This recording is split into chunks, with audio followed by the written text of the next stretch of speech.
Como todos sabem, o Papa Francisco está muito doente. Ele é o 112º Papa, e uma profecia fala que quando esse 112º Papa morrer, nós viveríamos o que seria o início do fim.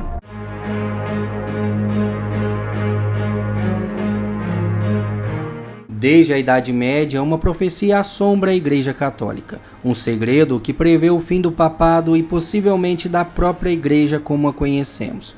Hoje vamos explorar a famosa profecia de São Malaquias e o que ela diz sobre o último Papa da história. São Malaquias foi um arcebispo irlandês do século XII conhecido por suas visões proféticas. Diz a lenda que durante uma viagem a Roma ele teve uma visão dos 112 papas que governariam a igreja até o fim dos tempos.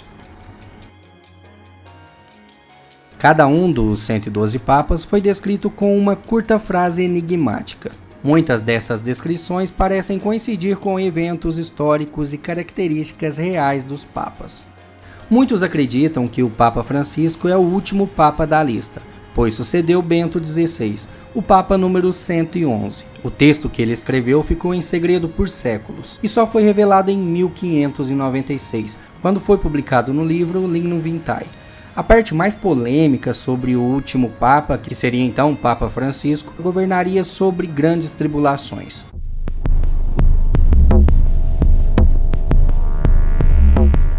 Na última perseguição da Santa Igreja Romana, Pedro Romano ocupará seu trono, apacentando suas ovelhas em meio a muitas tribulações, após o que a cidade das 7 colinas será destruída, e o terrível juiz julgará seu povo. Muitos acreditam que seria então o juízo final.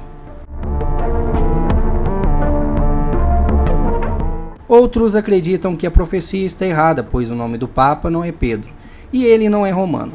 Porém, alguns teóricos têm uma explicação para isso. O nome de batismo do Papa é Jorge Mariano Bergoglio, e ele é de Buenos Aires, da Argentina. Porém, a família dele é de origem italiana, ou seja, tem raízes romanas, e isso faz dele um Pedro romano. E coincidentemente também, quando se fala em grandes tribulações, alguns teóricos dizem que é sobre o Papa Francisco estar governando em meio a guerras e também governou durante uma pandemia.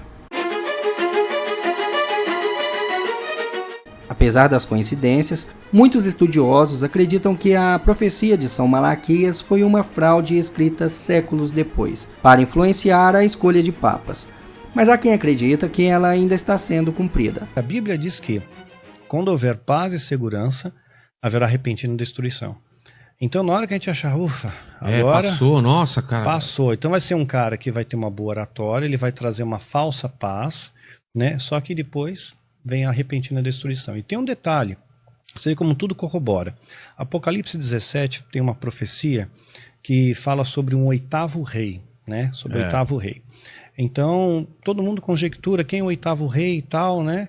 E esse 8º rei tem uma pista, diz que a mulher, ela está sentada, está deitada sobre 7 montes, né? 7 montes. Então, a Roma está sitiada por 7 montes. A mulher, a igreja, no caso aqui a igreja corrompida, seria a igreja, igreja, meretriz, a meretriz, né? Aí que acontece? O 8º rei, se a gente pegar o Tratado de Latrão, que deu poder de Estado ao Vaticano, o Vaticano tem poder de Estado hoje, né? Tem um Estado independente. Então foi feito um Tratado de Latrão, assinado em 11 de fevereiro de 1929. Foi assinado o tratado. Agora olha só como as coisas não são coincidência. Aí a partir do Tratado de Latrão, começa então uma contagem de papas. Né? Então vamos ter primeiro Pio XI. Pio XI já estava no governo, né? Então ele não conta. Não conta, ele já estava cumprindo. Então tem que vir da mesma linhagem. A besta que há de vir da mesma linhagem. Esse é o 8º rei. Então Pio XI não conta. Depois de Pio XI vem Pio XII. Depois vem João XXIII, que foi considerado, tinha suspeitas que ele fosse maçom. Depois de João XXIII em Paulo VI, João Paulo I. Esse João Paulo I, ele falou que ele ia fazer uma investigação criteriosa no Vaticano, porque ele suspeitava de infiltração de maçonaria lá. Curiosamente, o pontificado dele durou só 33 dias. Morreu. Não fizeram nem necrópsia. Morreu, mumificaram o cara. Só porque queria levantar os Pois maçons lá. Dom João VI. Aí vem João Paulo II. João Paulo I primeiro. Ué? Porque é o João VI. João Paulo. Perdão. João Já Paulo contou, I, sim, João Paulo contou, I, isso. João Paulo II, né? Aí nós temos o Bento XVI, que renunciou. Lembra do dia que ele renunciou? Caramba, isso. Lembra o dia que ele renunciou? Não. Renunciou no dia 11 de fevereiro. A mesma data que foi assinado o Tratado de Latrão. Sério? 11 de fevereiro de 1929, ele renunciou em 11 de fevereiro de 2013. Né? Renunciou. Aí, curioso, não sei se você lembra dos detalhes, caiu um raio na Basílica de São Pedro, né? Foi mídia para todo quanto é lado. Nossa, bem no dia que ele faz a renúncia, cai um raio na Basílica. E a Basílica, ela foi construída, uma boa parte dela, com pedras que vieram do Coliseu, que era um local de morte, né? Os cristãos eram lançados lá. E o Coliseu, por sua vez, ele foi financiado através do saque do tesouro do templo. Né, quando os romanos sitiaram Jerusalém no ano 70, saquearam os tesouros, financiou a construção do Coliseu. Né, e pedras do Coliseu foi para a Basílica. Aí caiu o raio na Basílica, né, bem na data que foi assinado. Então, aí saiu, né, Bento XVI sai e entra em cena o Francisco, que é o sétimo. Mas essa saída do Papa foi muito estranho, né? Foi estranho. Era um Papa que ele teve uma rejeição absurda pela Igreja Católica, e que era alemão, acusado de ser nazista, não sei o que, tal, e de repente ele renuncia, né? É o primeiro que renuncia, não é? Não, tinham 3 antes dele. 3 antes dele renunciar. Mas é uma coisa raríssima. É raro. Raríssima. Não foi por doença, não foi por nada. Né? E agora tem o Francisco. Que é o oitavo. Que é o sétimo. É o sétimo? Porque não contou o Pio XI. Tá, então... Né? Ele é o sétimo. Então tá para vir o oitavo. Tá para vir o oitavo. Quando ele morrer, vem o oitavo. A soma dos dígitos, formando uma única casa decimal, vai ficar 6. Ele é 1 dos 6, 666, uma trindade satânica. A besta, o falso profeta, o anticristo. Então, ele vai ser o falso profeta que vai dar apoio ao anticristo. Não esse que está agora, o próximo, o que vai vir. Ele vai dar apoio ao anticristo, para trazer tudo o que ele falar como verdade. É importante ter o apoio da igreja. Então, do jeito que estão acontecendo as coisas, deve acontecer logo esse oitavo Papa. Pois é. É muita coisa acontecendo. A gente pode especular. Pode durar um ano, pode durar 20 anos. Pois quem sabe é Deus, né? Mas a gente observar os sinais, você vai ver uma tempestade. Eu vejo vento, relâmpago, eu imagino, puxa, vem uma tempestade por aí. Né? Então eu estou observando os sinais, tá acontecendo Mas coisas. Vamos voltar lá então. O oitavo cavaleiro estava falando por quê? Em relação ao quê? O oitavo rei? O oitavo rei, aliás. O oitavo rei é aquele que vai ser o falso profeta. Né? Porque ele vai ser um membro da igreja. Ele não é o anticristo, ele só vai... Não é o anticristo. Tá.